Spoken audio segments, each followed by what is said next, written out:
Justin Botillier here, CEO of Koenig CPA. Today I've got Jesse Koenig here with me. He is COO of Epic Healing Center in Eugene, Oregon, one of the very first, if not actually the very first licensed service center in Oregon. And we were just looking over the approved licenses in the state of Oregon for Oregon's psilocybin program, and just kind of we were discussing, and we thought we would go ahead and record our conversation and let other people know what's going on in Oregon's market, um, and just discuss what that means for people entering the industry, people who are in the industry, people who are interested in the services that the people in the industry are providing. But before we go into the details of that conversation, I thought maybe I should let you, Jesse, introduce yourself. Hey, Justin. Thanks for having me here. I'm happy to talk to you about this stuff. It's something that I have become passionate about. I have been in technology most of my career, and then a little over a year ago moved here from California to Oregon to work in this field because Oregon is currently the only state where you can do it legally. And it's so I run operations for our business and our practice. And so I get to work with our facilitators who are really just talented, so heartful, and really grateful to be working with them, and try to make a system for them and for our clients that's as supportive as possible. And of course, run the business so that we can be sort of sustainable and grow.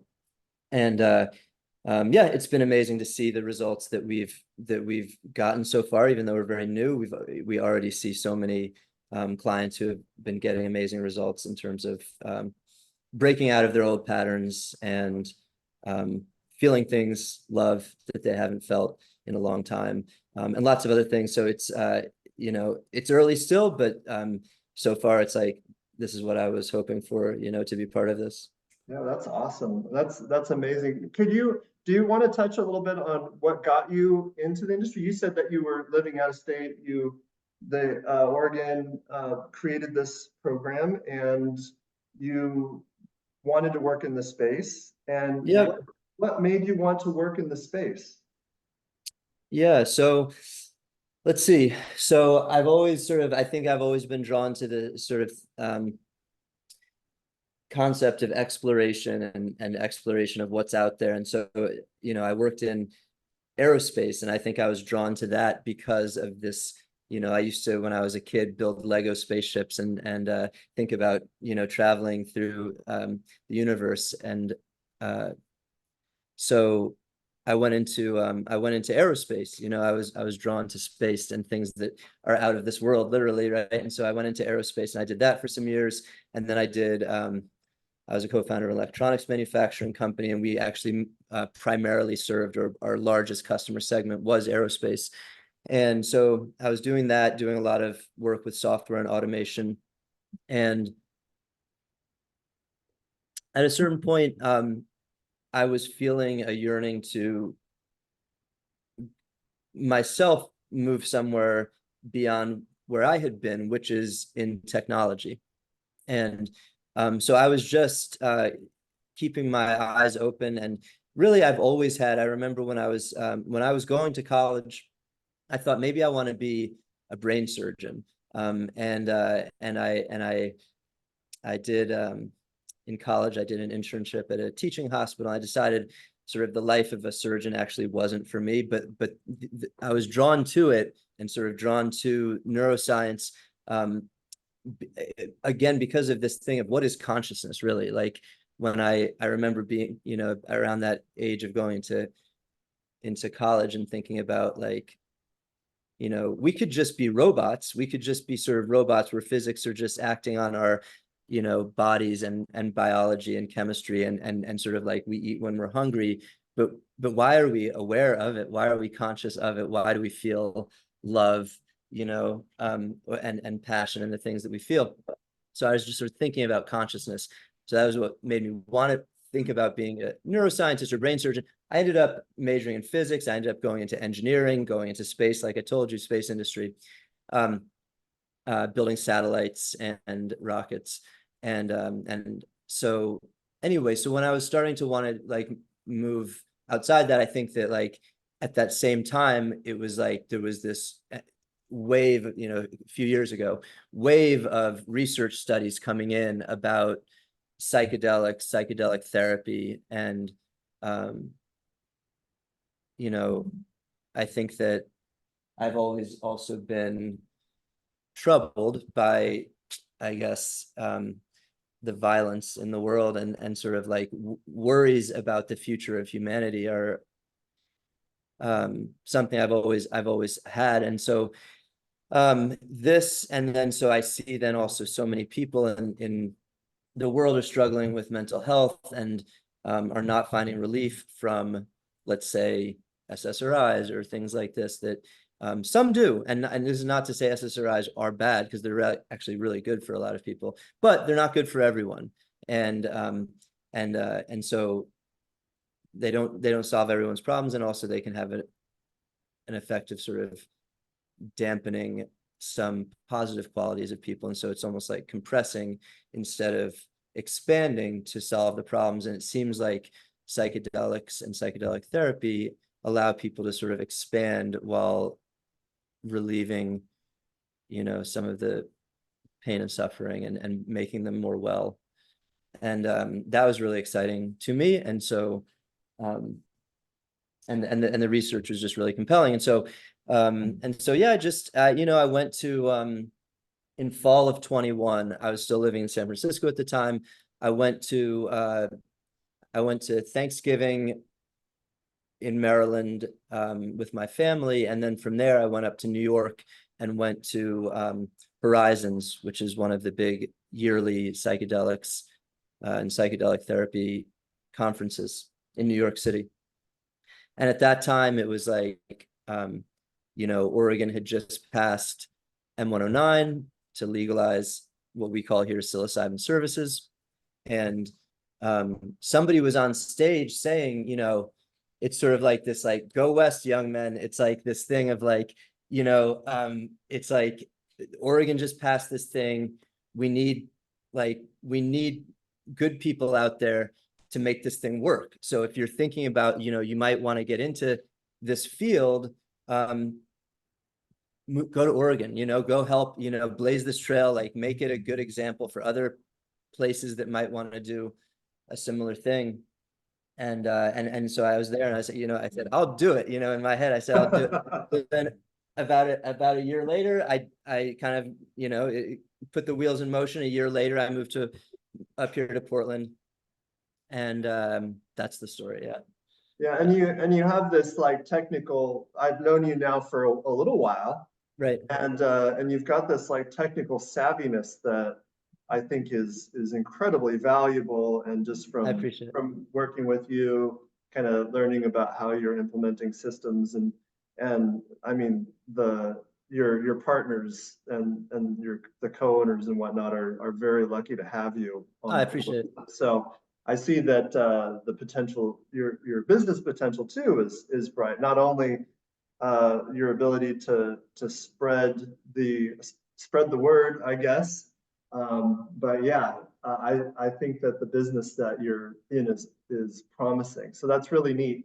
And so, you know, as these companies are coming online, now we've got how many service centers do we say we have online? So it looks like Approved? approved is 22 service centers in Oregon. Yeah, I think I might have clicked on the wrong button because it's it's old information. So what did you say? How much? 20? It looks like 22 service centers across Oregon. 22 service centers. Yeah, so and I know that we work with, you know, half dozen of those actively now. And so that's like, and they were of the first, including yourself. And and now there's 20. There's 4 times that amount. And so, you know, what do you think about whether or not the market, the organs market, how how do you feel about Oregon's market in terms of being able to support the additional service centers coming online, the number of facilitators that are there? Should people be cautious about entering the market and be worried about saturating it? Or do you feel like there's a lot of room still here? I mean, it's still brand new. Yeah. Yeah, those are some obviously impossible to answer $1 million questions, but I'll just give you my sort of stream of consciousness on them. But like, I'm optimistic about this field in general. Like, I think that over our lifetimes, I think this field will only continue to grow. I don't know that for sure, of course. I guess maybe I can stop saying, I'll just leave that as a caveat. I don't know any of this for sure, of course, right? But like, I'm optimistic. I think it'll continue to grow. And I think it will be not for everyone, but it will be a super important tool for millions of people ultimately. Yeah. I mean, and maybe hundreds of millions, right? Someday. Yeah, well, we have a mental health crisis, is what people say, That's right. and you can see it. Like, at least in my hometown, you can see there's a mental health crisis. Yeah. Um, and and this appears, at least and I was looking at the stats for the size of the mental health industry. It's showing as of 2022, $375 billion, and expecting to reach $530 billion by 2030. And that's if psychedelics doesn't come in and just totally disrupt the system. Right. And the efficacy rate is very low. Like, there doesn't seem to be, I'm not talking about the efficacy rate of psilocybin, I'm talking about the efficacy rate of traditional mental health practices. Right. And so yeah, I mean, with that said, I think that there's room, like, from my perspective. It looks that way for sure. I mean, you asked something about should people be cautious, and I do think the answer is, I mean, cautious coming into this field. I do think the answer is yes to that, right? Because it is like, it's brand new. We don't know what's going to happen.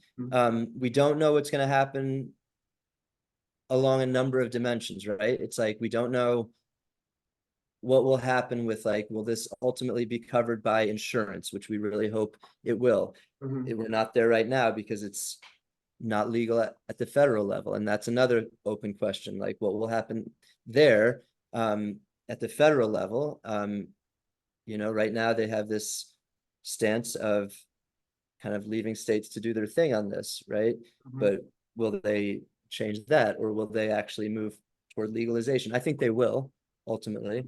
And then it's interesting, right? Because if if it's federally legal and it's, let's say, controlled by the FDA, then you'll have a medical federally legal system, but you might also continue to have these state systems, and they might run in parallel, which would be sort of an interesting situation.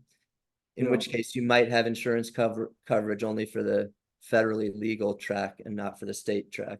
That's a really good point, and something to be very considerate of. If you are looking for mental health services and you're looking for your insurance to cover it, then when psychedelics become Schedule 3 versus Schedule 1 controlled substance, kind of like MDMA is kind of docketed to be, then it needs to be prescribed by a physician, I think. And that's going to probably limit the availability of it in terms of whether or not it's going to be covered by insurance, and therefore potentially the success of the market, the state programs overall. So that's something to consider. Yeah, it's a many piece puzzle that's getting put together in real time right now, right? And obviously Colorado has approved an analogous program, and they're working on implementing that, and other states will follow. So there's just so much uncertainty. And it's a tricky, as you know, and we work with you guys on this, is like, it's tricky from a tax perspective. Mhm. Yeah. You know, Internal Revenue Code 280E, as everyone in this field is well aware of, makes things tricky. And so like, They're not aware of it, they ought to be. They ought to say be. again? If they're not aware of it, they should be, right? If they aren't, they will be soon. Yeah. So, and then in terms of like demand from the market, like, I think it's like, it's one of these things where whenever you go into a field that you're passionate about, or you make a product you're passionate about, you kind of feel like you're going to be able to put it there. And then you sort of, if you build it, they will come, and you'll just have all the business you can handle, right? But it hasn't been that way broadly, actually, in this field so far. I mean, in Oregon Psilocybin Services, there are service centers out there who are open for business and have available facilitators, and they're not getting no business, but they're not filling their rooms every day. Mhm. So it's not like sort of just this like never-ending fountain of demand from the market. So then it's like, and this is like, I don't really know the answer to this, but what's going on? Like, it seems like it's like, oh, there's hundreds of millions of people who struggle with mental health, and a good fraction of those could be helped by this, and they are not being helped currently. Why are they not flocking here? Yeah, right? Why aren't they And so, flocking here? Yeah. right. And so then it's like, well, um, you know, I'm guessing, as a lot of things are, it's like you want to be able to just put out a great product and sort of ignore marketing. But the reality is most things need marketing. Mhm. And I'm guessing this is a matter of people not really understanding this, and not really knowing that it's an option, and it seeming like some sort of far away, sort of exotic thing that they wouldn't do. I think there's a lot of that. I think there's probably um I think there's probably I think in terms of, let's say, the mainstream mental health industry, I think that psychiatry by and large has not been a big fan Mhm. of this. They have their way of doing things, you know, um, based on, their DSM guides and their PDR drug guides, and they use that, and that's what they do. And this to them seems like this sort of Wild West.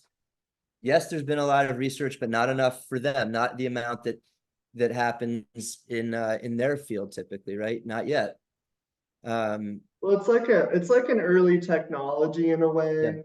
There's the people who are very much on the forefront and early adopters, and then there's the people who kind of come after them, and then there's the rest of the people, and then the people yep, won't ever touch it really. But yep, and it's sad because one thing that I learned recently, which was interesting, is just that, I mean, other people in the industry know it, but that psychedelics have been with us our entire like existence as human beings on Earth. that's right. And it's only like with the some Western institutions, I won't name names, but Western institutions that have kind of eradicated it from Yep, and discriminated against it. yep. And I think that's right. and in reality, it has always been a part of our, our human beingness. And so it's neat to see that we Yes, are starting to reawaken to, yes, to it yes. and I think that's the a great way of benefit putting that it. it can have. Yeah. Yep, indeed, indeed. Yeah, I appreciate you saying it that way. Yeah, Mhm. I think that's very true. So anyway, so these are things where it's like, we probably need, still continuing better education. We need um, to be allies, I think, with the sort of traditional Western, like the mental health uh, industry and infrastructure that we have, and be allies with them, and figure out how do we work best together with them. I mean, already we certainly do have therapists. I would say sort of like psychotherapists more than or psychologists, psychotherapists more Yeah, than psychologists. Yeah. more than psychiatrists. I would say we have psychotherapists who are referring clients to Mhm. us and suggesting, hey, this might be something that can help you. And we sometimes talk to those people about a client and work together a little bit on that. And so that's starting to, I think, happen more. And so like, you Mhm. know, I think, yeah, it's one of these things where, yeah, it's like the early adopters don't see any reason, like in with Bitcoin or something like that. Early adopters, it's like, Mhm. it's like, oh, this makes total sense. This is going to take off right now. But then in Yeah. reality, the thing you thought was going to happen on day one happens after 4 years, you know, or something. Yeah. Right. And Yes. so, it might be a little bit of a slower road. I But think that anyway, I'm that's optimistic. Go ahead. probably, I think that that's what's probably it. Just because, some of this, another statistic I heard was that in the studies of people who have tried psychedelics, specifically psilocybin, they rated it as like top one or two most profound That's right. experiences of their entire life. Like Yeah. compared to like having a child or getting married or something like that. And so and I wouldn't mind sharing my story real quick, Yeah. but when I was 17, kind of coming out of a childhood just rife with trauma and different Uh, things. I won't get into uh, the nitty gritty, but when yeah. I was 17, I got the opportunity to have a psilocybin experience with a friend of mine from high school. And it was literally the most profound experience of my life. Mm. And that got me into psychology, which kind Uh-huh. of like you, I didn't like go into like I didn't go into what I was most interested. I wanted to go into something more analytical and something Uh-huh. that would pay the bills. Yeah. So I'm Yeah. an accountant now, but Yeah. I just love the fact that I've been able to circle back around and now, Right. yeah, I'm not necessarily doing therapy or anything like that, but I'm helping the people, and that is what is so cool Yeah, for about sure. I mean, in a my certain position. sense, go Yeah, ahead, sorry. yeah, no, that's it. That's I was it. gonna say in a certain sense, it's yeah, similar to me. Yeah, exactly.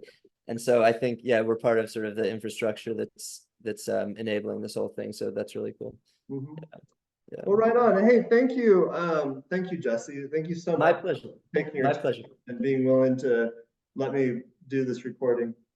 All right, Justin. It was really good talking with you.